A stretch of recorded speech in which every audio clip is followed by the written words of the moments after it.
નમસ્કાર મિત્રો, હું પ્રવીણ જોશી. સ્વાગત છે તમારું અમારી ચેનલ પર. મિત્રો, આજે આપણે વાત કરવા જઈ રહ્યા છે કે ઘણીવાર આપણામાંથી ઘણા મિત્રોને એક સામટી રકમ આવી જતી હોય છે. ધારો કે પોલિસીનું બોનસ હોય, પોલિસીની પાકતી મુદતની રકમ હોય, અથવા તો આપણામાંથી કોઈ માલ મિલકત જમીનની રકમ હોય છે.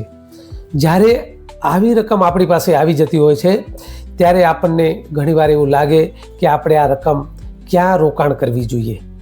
સૌથી મોટો પ્રશ્ન એ છે કે બેંક એફડીમાં રોકાણ કરવામાં વ્યાજ ઓછું છે, કારણ કે મોંઘવારી વધી રહી છે, અને શેર માર્કેટમાં રોકાણ કરવાથી આપણા પૈસા ક્યાંક ડૂબી નહીં જાય એવો આપણને ડર રહેતો હોય છે. શું એવો કોઈ રસ્તો છે કે આપણને શેર બજાર જેવો ઊંચું વળતર પણ મળે અને LIC જેવી કોઈ સારી સંસ્થાનો ભરોસો પણ મળી રહે? જી હા દોસ્તો, આજે આપણે એવા જ એક LICના પ્લાન વિશે વાત કરીશું. એક જ વાર ફક્ત સિંગલ પ્રીમિયમ ભરવાનું છે, જ્યાં આપણને વીમાનો લાભ અને રોકાણનો બંને લાભ મળશે. શું આ પ્લાન ખરેખર તમારા માટે ફાયદાકારક છે? એફડી કરતાં વધારે રિટર્ન પણ મળે છે? આના વિશે આજે આપણે વિસ્તૃત ચર્ચા કરીશું. તો આ પ્લાનની આજે આપણે આ વિડીયોમાં પૂરી એનાલિસિસ કરીશું. તો મિત્રો, આ વિડીયો તમે અંત સુધી પૂરો જોજો, કારણ કે અધૂરી માહિતી આપણને ઘણીવાર નુકસાનકારક હોય છે. હવે આજે આપણે સમજીએ કે નિવેશ પ્લસ પ્લાન શું છે.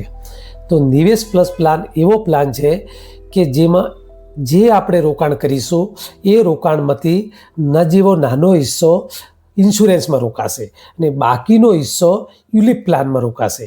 યુલિપ પ્લાન એ પૈસા LIC આપણા ઇન્વેસ્ટ કરે છે માર્કેટ આધારિત. આ પ્લાન એવા લોકો માટે ખાસ બનાવવામાં આવ્યો છે કે દર મહિને દર વર્ષે જે લોકો પૈસાની ભરવામાં ઝંઝટમાં નથી પડતા એમના માટે એકવાર પૈસા રોકો અને ભૂલી જાઓ. મિત્રો, આ પ્લાન લેતી વખતે ઘણા કસ્ટમર, ઘણા મિત્રો ખૂબ જ મોટી ભૂલ કરે છે. આ પ્લાન લેતી વખતે મેઇન એક જ ધ્યાન રાખવાનું છે, આ પ્લાનમાં 2 ઓપ્શન રાખેલા છે, અને આ 2 ઓપ્શન, હવે અહીંયા ઓપ્શન ટેકમાં ધારો કે તમે 1 લાખ રૂપિયા રોકો છો તો એનું તમારું રિસ્ક કવર 1,25,000 રહે છે, અને ધારો કે ઓપ્શન 2 લો છો તો તમે 1 લાખ રોકો છો એનું 10 ગણું, એટલે 10 લાખનું તમારું રિસ્ક કવર રહેશે. હવે દોસ્તો, જ્યારે વિકલ્પ 1 છે, ઓપ્શન 1 છે, એ એવા લોકો માટે છે કે જેમને રિટર્ન વધારે જોઈએ છે, રિસ્ક કવરમાં પણ રિટર્ન વધારે જોઈએ છે, એમના માટે ઓપ્શન 1 છે. અને ઓપ્શન 2 છે, એમને રિસ્ક કવર પણ જોઈએ છે અને ટેક્સમાં પણ બચત કરવી છે. એવા લોકો માટે ઓપ્શન 2 રાખવાનો છે. હવે ફટાફટ જોઈ લો કે આ પોલિસી કોણ લઈ શકે છે.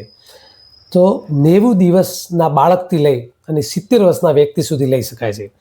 ઓપ્શન 1 લેવા માટે 70 વર્ષ સુધી લઈ શકાય છે, અને ઓપ્શન 2 35 વર્ષની ઉંમર સુધી લઈ શકાય છે. હવે મિત્રો, પોલિસીની ટર્મ આમાં 10 વર્ષથી લઈને 25 વર્ષની હોય છે.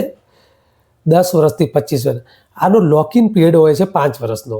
5 વર્ષ પછી પાર્ટી આપણે પૈસા એમાંથી ગમે ત્યારે લઈ શકાય છે. હવે મિત્રો, અહીંયા ઓછામાં ઓછું રોકાણ 1,25,000થી કરી શકાય છે, અને વધુમાં કોઈ લિમિટ નથી.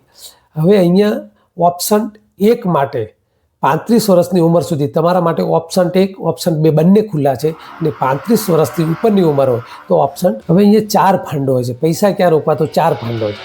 ધારો કે બોન્ડ ફંડ, તો બોન્ડ ફંડમાં રિસ્ક ઓછું હોય છે, સરકારી બોન્ડમાં આપણા પૈસા રોકાય છે. હવે બીજો સિક્યોર ફંડ હોય છે, ત્યાં થોડું જોખમ પણ હોય છે અને થોડો રિસ્ક પણ હોય છે. બીજો ફંડ છે સિક્યોર ફંડ. અહીંયા થોડું રિસ્ક પણ છે અને થોડો ગ્રોથ પણ છે. હવે બીજો બેલેન્સ ફંડ છે. અહીંયા અડધા પૈસા રિસ્ક કવરમાં જશે, અડધા પૈસા ગ્રોથમાં પણ જશે. હવે ચોથો ફંડ છે ગ્રોથ ફંડ છે, જે ગ્રોથ ફંડમાં હાઈ રિસ્ક હોય છે.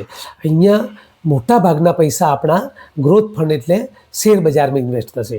અહીંથી આપણને રિટર્ન વધારે મળશે. મિત્રો, ખાસ વાત અહીંયા એવી છે કે 4 ફંડમાંથી આપણે વર્ષમાં 4 વખત સ્વિચ ઓવર કરી શકો છો, ફંડ બદલી શકો છો. ધારો કે આપણે ફંડ અહીંયા ગ્રોથ ફંડ રાખ્યો છે, હાઈ રિસ્ક રાખ્યો છે, પરંતુ માર્કેટ ક્રેશ થાય છે અને જ્યારે આપણને એવું લાગે છે તો ગ્રોથ ફંડમાંથી આપણે બોન્ડ ફંડમાં આવી શકાય છે. અહીંયા વર્ષમાં 4 વખત ફ્રી સ્વિચ ઓવર પૈસા ફંડ બદલી શકાય છે. હવે મિત્રો વાત કરીએ આ પ્લાનની સૌથી મહત્વની આકર્ષક વાત કે અહીંયા માર્કેટ ઉપર નીચે થાય છે, પણ અહીંયા એલઆઈસી આપણને એક ગેરંટેડ એડિશનના ભાગમાં આપણને ગેરંટેડ એડિશન આપે છે. આપણને આપણી વફાદારી માટે એક ગેરંટેડ એડિશન આપે છે કે 5 વર્ષ થશે તો 3% ગેરંટેડ એડિશન એલઆઈસી આપણને આપશે.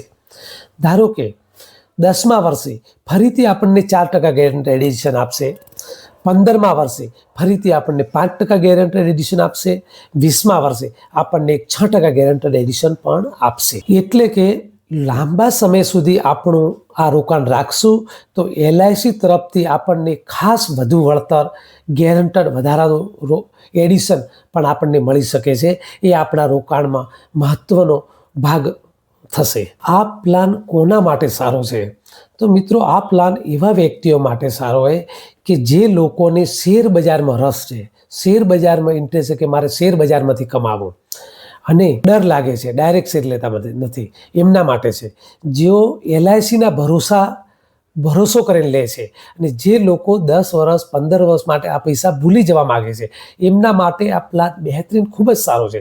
કારણ કે લાંબા ગાળામાં પ્લાન રોકાણ બહુ સારું આપશે. કોના માટે આ પ્લાન સારો નથી?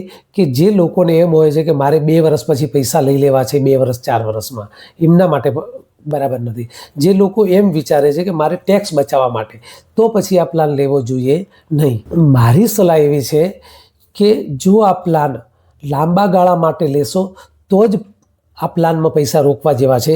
કારણ કે લાંબા ગાળા માટે કમ્પાઉન્ડિંગ અને ગેરંટેડ આ બંનેનો તમને ફાયદો મળી શકે છે. મારી સલાહ છે કે લાંબા ગાળા માટે જો આપ રોકાણ કરશો તો કમ્પાઉન્ડિંગ અને ગેરંટેડનો અસલી ફાયદો ત્યાં જ મળશે. આશા છે કે આ માહિતી તમને ઉપયોગી લાગી હશે અને કોઈ પ્રશ્ન હોય તો કોમેન્ટમાં પૂછી શકો છો. મળીએ આવતા વિડીયોમાં.